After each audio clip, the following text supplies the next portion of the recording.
బంగారం, వెండి, డబ్బు, వెహికల్స్ ఇలాంటి చోరీల గురించి వింటూనే ఉంటాం. కానీ ఈ మధ్య కరెంటు ట్రాన్స్ఫార్మర్లను కూడా దొంగిలిస్తున్నారు దొంగలు. ట్రాన్స్ఫార్మర్లు ధ్వంసం చేసి విలువైన కాపర్ వైర్, ఆయిల్ ఎత్తుకెళ్తున్నారు.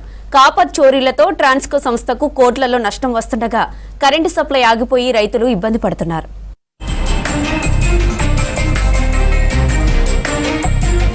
జగిత్యాల జిల్లాలో ట్రాన్స్ఫార్మర్ల దొంగలు రెచ్చిపోతున్నారు.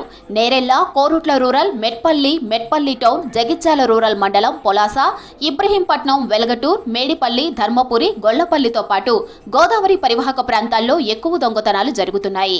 మారుమూల గ్రామాల్లో ట్రాన్స్ఫార్మర్లను ధ్వంసం చేస్తున్నారు దుండగులు.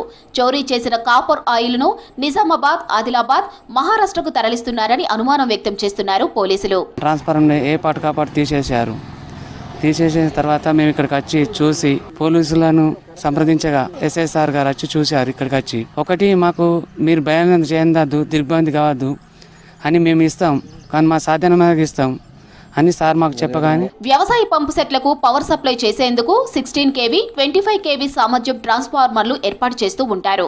16 kV ట్రాన్స్ఫార్మర్ పై 4-6 మోటార్లు బిగిస్తారు. దీని ధర 75,000 ఉంటుంది. ₹1,00,000 విలువైన 25 kV ట్రాన్స్ఫార్మర్ పై 5 నుంచి 78 మోటార్లు బిగించవచ్చు. 16 kV ట్రాన్స్ఫార్మర్లో 24 kgల కాపర్ వైర్, 60 లీటర్ల ఆయిల్ ఉంటుంది. 25 kV ట్రాన్స్ఫార్మర్లో 32 kgల కాపర్, 100 లీటర్ల ఆయిల్ ఉంటుంది. మార్కెట్లో కిలో రాగి తీగ ధర 1,500 నుంచి 2,000 ఉంటుంది. 9 గంటల నుంచి వాళ్ళు ఎంతమంది వచ్చినో తెలియదు, కానీ ఒక గంట సేపట్లే మేము వచ్చుకునే వరకు వచ్చే టైంలో వాళ్ళ అడుగులు మరకలు కూడా అట్లా బురద మరకలు కూడా ఇంకా పోలే, అంత ఘోరంగా జరిగింది. మాకు చాలా ఇబ్బందిగా జరిగింది. ఇలాంటి జరగకుండా పోలీసు వారు నిఘా పెంచాలని కోరుతున్నాం. మేము పోలీసు వ్యవస్థను. ట్రాన్స్ఫార్మర్ల దొంగలకు కరెంటు వ్యవస్థపై అవగాహన ఉందంటున్నారు అధికారులు. కరెంటు కార్ఖానా, ఇతర షాపుల్లో పనిచేసే వారికి ఇలాంటి టెక్నిక్స్ తెలిసి ఉంటాయన్నారు. ఒక ట్రాన్స్ఫార్మర్ మరమ్మతు చేసేందుకు 50,000 నుంచి 1,00,000 వరకు ఖర్చు అవుతుందని చెప్పారు. ఇది ట్రాన్స్కో సంస్థకు అధిక భారంగా మారిందని తెలిపారు. దీనివల్ల రైతులు ఇబ్బందులు చాలా ఎదుర్కొంటున్నారు. ఇన్ టైంలో మేము ట్రాన్స్ఫార్మర్లు ఇయ్యలేక అలాంటి సమస్యలు ఎదుర్కొంటున్నాము.